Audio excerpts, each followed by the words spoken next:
lovely women's suits, these lady suits with the big shoulder pads.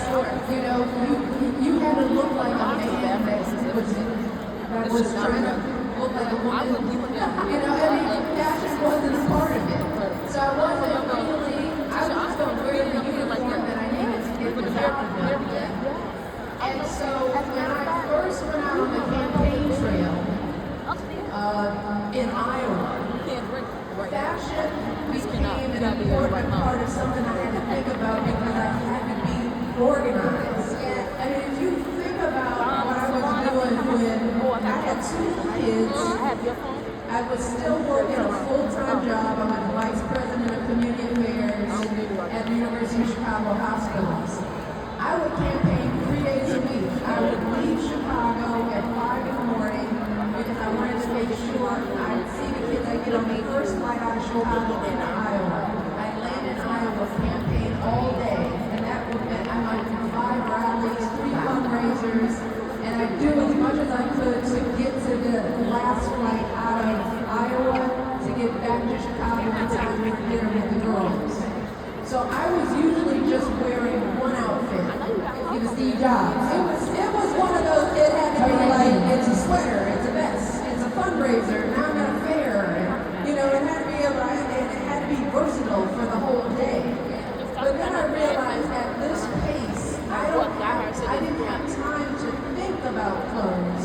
And that was the first time I met a designer. This woman, Maria Pinto, I was introduced to her. She was a young designer in Chicago. And that was the first time I met somebody who owned their own fashion line and they made clothes. And I really went to her because it was convenient. I could do one-stop shopping. I could go to her. She had my measurements.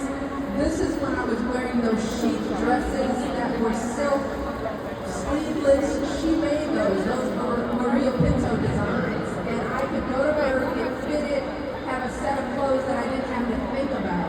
So KeKe, when I was, fashion was something that I was trying not to think about. Right? I had to be organized enough and have enough resources so that I could put on clothes, not to think about it, know that I look good and look presentable, because this is when people were starting to write about me, right? That makes me curious if when you understood the power of it, and maybe it didn't come across positively, maybe it was the power of seeing how people were writing up about you. Do you remember a moment in time? Oh, I remember the first big speech I gave in Iowa. It was packed. I mean, I was pulling more crowds than most of Barack's opponents. Okay, now clap it. But it was interesting. The more popular I became, the more of a threat I became. It was interesting. That's when the articles started coming out. I had been campaigning for more than a year. And then this is when I understood that this is politics. Oh, they're coming after me because I'm useful. And they're trying to beat my husband, so they're trying to slow me down, right?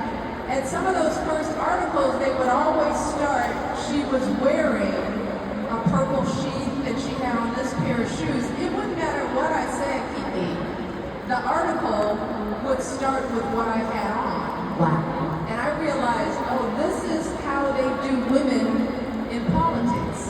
This is how we treat women in public life. We diminish them to just what they look like. And not what I'm saying now. I'm giving impassionate speeches. I think people know now that I can give a speech. Okay.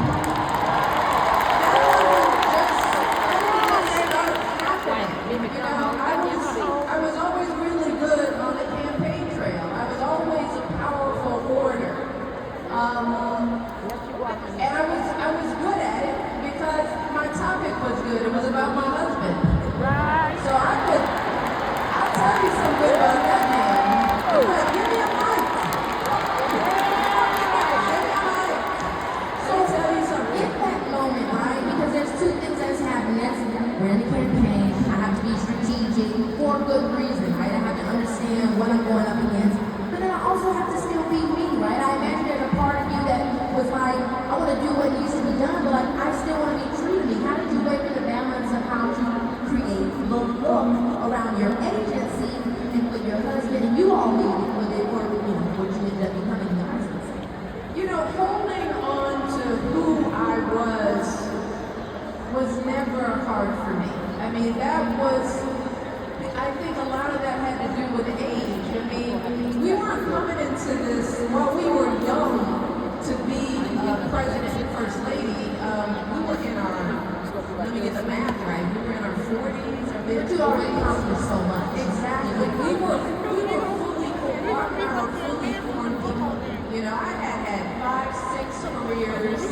the mother of two.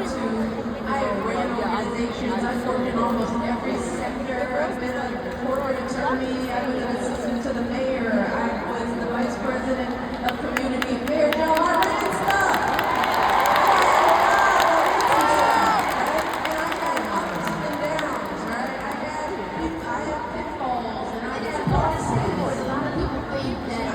Working in the White House, being under that institution, it's a huge deal. It's a huge job as a public servant. But to understand all the things you did to get you there, you were quite fine and right. Right. I mean, when I wrote Becoming, it was interesting that when I was talking to the publishers about what kind of book I wanted to write, this First Lady book, at first they thought, well, we're going to talk about the 8 years in the White House. And I was like, well, if I'm going to let people know who I am, those 8 years, that was just a piece of a greater story. You know, the 8 years in the White House, the time that Barack and I were president and first lady, that doesn't fully define us as people. You know, we live long lives, long full lives, right? So I think because we were able to bring that level of confidence and experience into the job, even as young as we were, I think that helped me. And I think it's more difficult for younger people.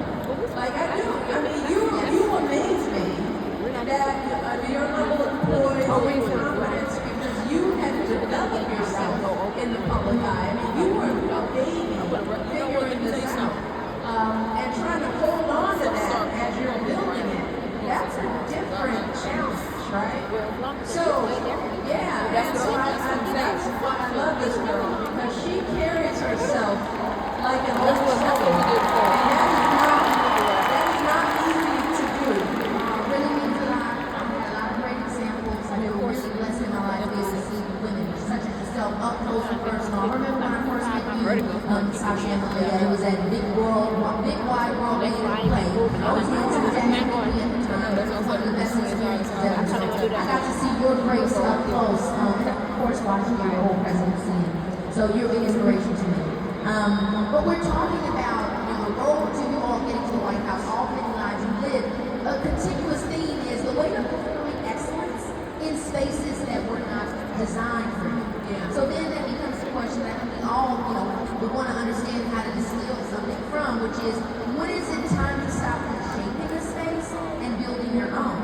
Or is it something you do simultaneously? Yeah, I mean, I think it's a process, and it changes at different times in your life, and it changes at different points of leverage in your life. Right? Love that word, leverage.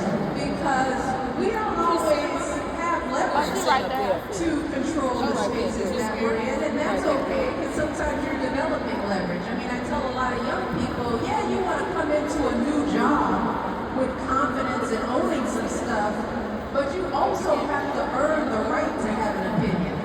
You know, I'm sorry, I want my young people to be empowered, but sometimes, you gotta pay your dues, right? So for me, there were times when I felt like a space wasn't quite right for me, but I didn't have the leverage to change it.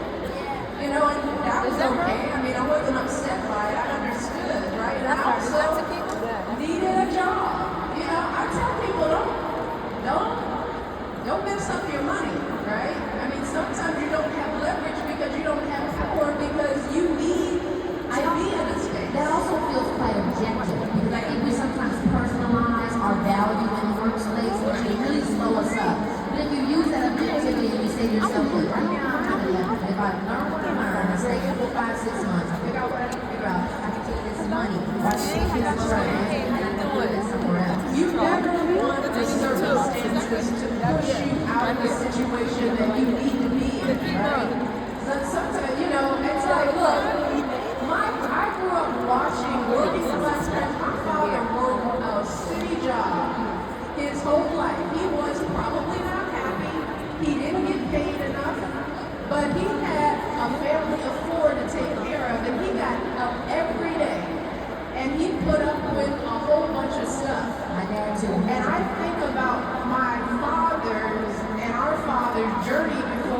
showing up in a situation with excellence.